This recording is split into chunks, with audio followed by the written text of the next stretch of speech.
I love talking about comedy because I do think it's fascinating how you either justify your material or how you come up with your material. I try not to justify. I try to be very sort of clear on that. I've made the mistake a few times for apologising for a joke. I think it's a disastrous thing to do. I think what you're brilliant at is saying what we're thinking. You seem to work very hard on bringing it down to as fewer words as possible as well. My favourite joke at the moment is venison's dear, isn't it? 4 words. Come on, beat that. I'm trying for 3. My previous record was throwing acid is wrong in some people's eyes, which was a mighty 7 words, which frankly, that's a novella as far as I'm concerned. And yeah, I like keeping it pithy. I like it to be short and to the point and I have a lot of those ideas. Because that sort of sense of watching comedy, if you buy a DVD or whatever, you kind of, I'm not so keen on that joke. Oh, there's another one. Oh, I like that one. Oh, there's another one. Oh, there's another one. Oh, and it also means you can watch it a few times. If you're spending 15 quid on a DVD, you want to be able to watch it a few times. Does that kind of work against you? Because when you've come up with something so brilliant that everybody wants to tell everybody else, you've then got to drop it because it's then not yours, it's everybody's. Yeah, I think once you put something on a DVD, I think that's it for you. You're not going to tell those jokes again, which I think is quite nice. I think it makes you write more stuff. And it used to be in the old days, you would come up with an act and you would never bother changing it because, you could just tour it forever, in the old days of music hall or whatever. And now you need to change it every year. And I do a new show every year, a new tour show, and try and bring out a DVD every year. And it strikes me that that's a very interesting way to be. It keeps your mind going and it's fun. Are the opportunities for wordplay infinite?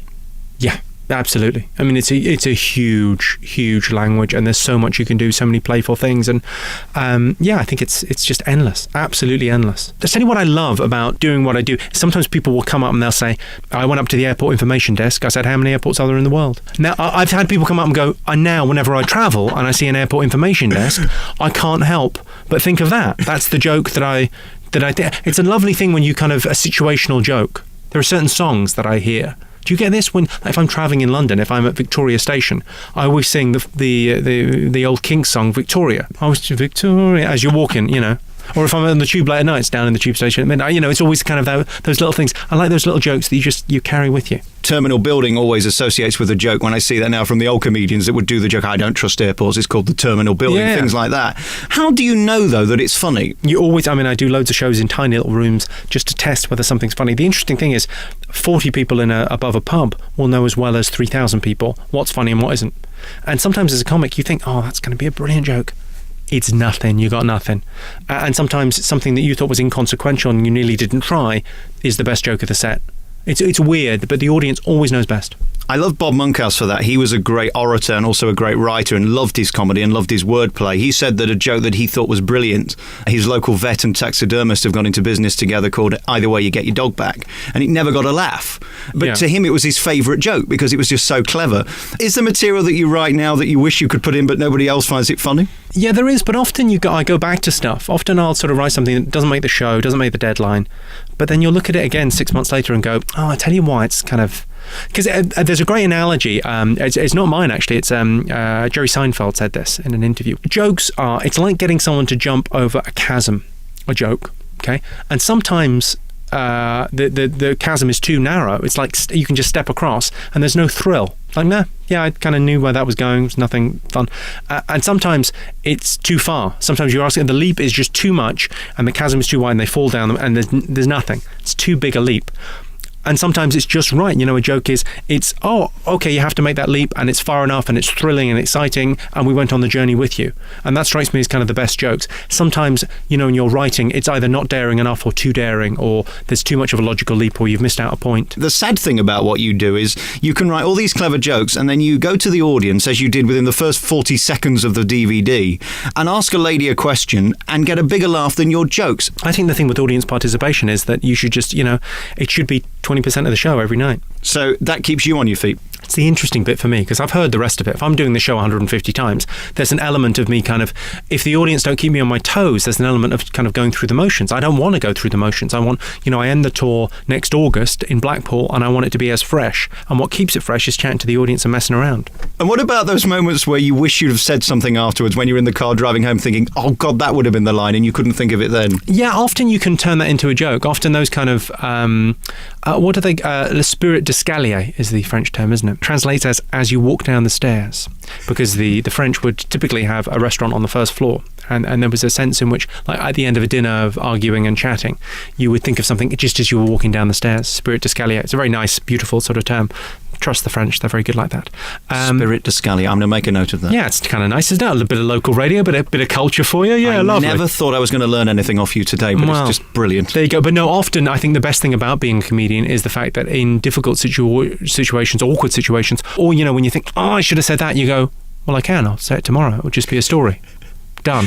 When someone heckles as well, you just think, you know what, that's not the last time I'm going to be heckled. I really enjoy your quiz shows. You are very clever at getting the funny bits in, but not taking over. There are some hosts of quiz shows that like to be the star.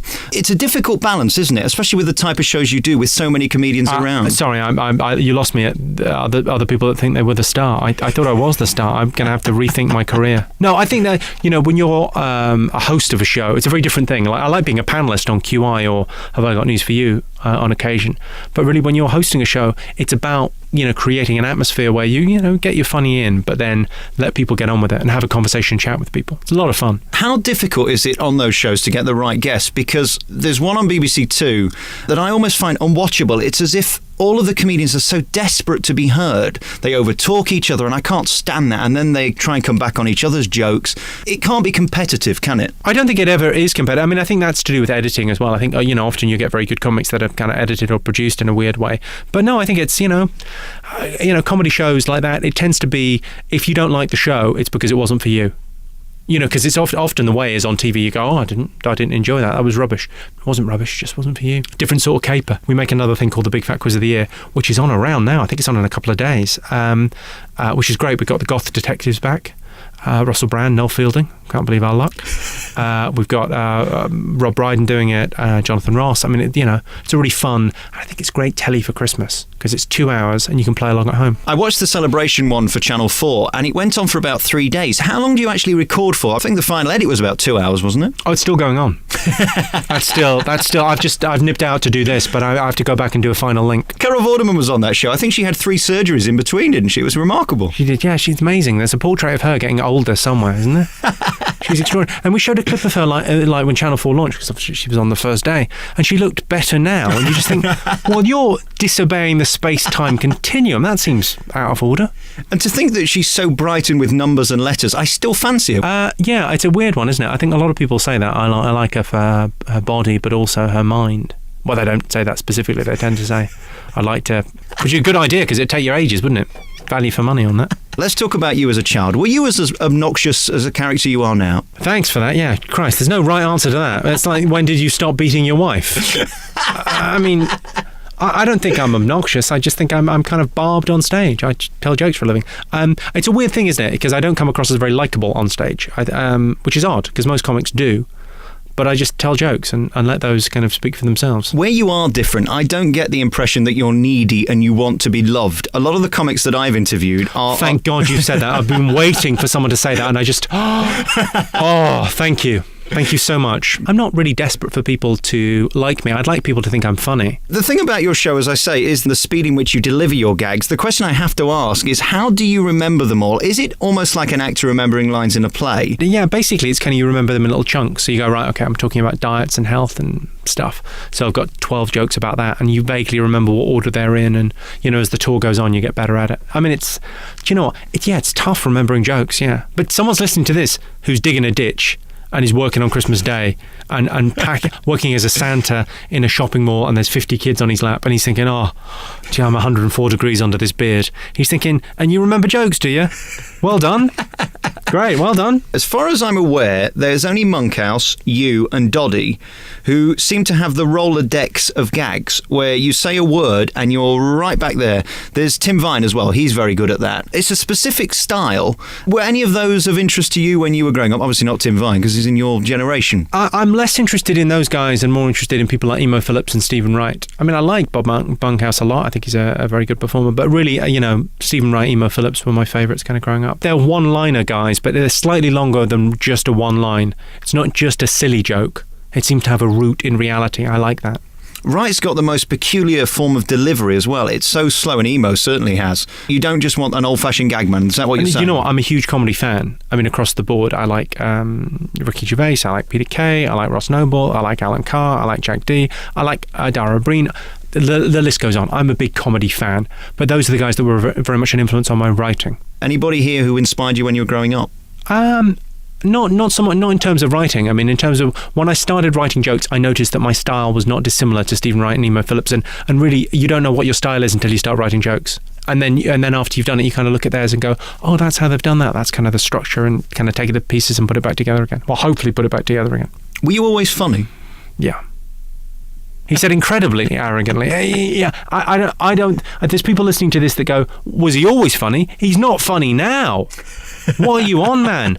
It's a very personal thing. I mean, everyone's got a sense of humour, and everyone's sense of humour is right, for want of a better word. If you think you're funny, you are. If you think you're not, you're not. Having said that, though, there are those people in the pub who will make you laugh louder than others. There are those who you would want to be trapped in a lift with, and those you wouldn't.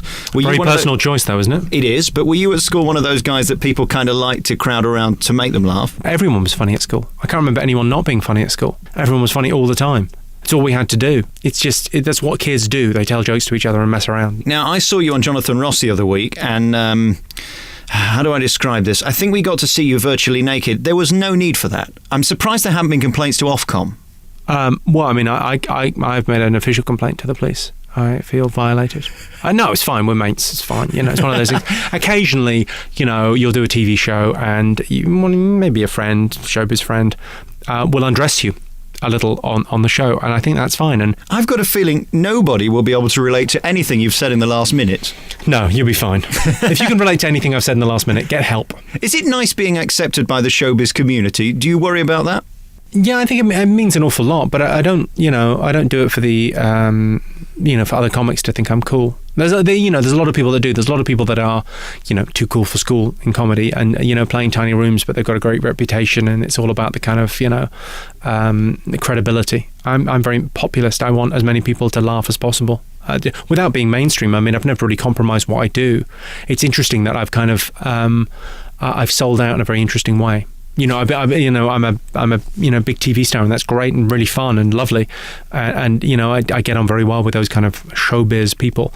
I'm very good friends with Jonathan, certainly, but that's not as important as audiences coming, people buying the DVD, the members of the public. Like, I like it when I win awards that are voted for by people. I know it's a terrible cliche, but really you do think, oh, that's pretty cool, because someone's taken time out of their day not only to buy the DVD but vote for a thing. You think, well, that's pretty terrific. What always amazes me is when someone like you or anyone can make people leave their homes and pay for a ticket and get through the car park. A babysitter? Gee, I can't believe it. It's more expensive than the tickets, isn't it, these days? What, the babysitter? Of course. Depends what you do with her, but yes, can be. And to fill theatres like you do so often, do you think about that, the effort that people have to put in to come and see you? Yeah, you really do. You think about it before the show. I think that's why you get nervous. I think if it was, if it was a free show and everyone had just turned up because they happened to be there, you'd be much more. But, especially when you do a show and people have travelled 400 miles, because they couldn't get a ticket in Birmingham, so they drove to Carlisle to come and see, and you go, right, well, this better be good. It's part of the reason you wait around after the gig to say hello to people as well, because you just feel like, it's always someone's big night. It's always someone's birthday, or they're leaving do, or they're a huge fan and they've watched the video a million times and they know everything backwards. Nice to take the time. It's also a double-edged sword, though, isn't it? Because you've really got to keep on top of your game. I think you're always better live. Live is what I do best. I mean, the DVD's the best thing I've ever done, I think, without any kind of question.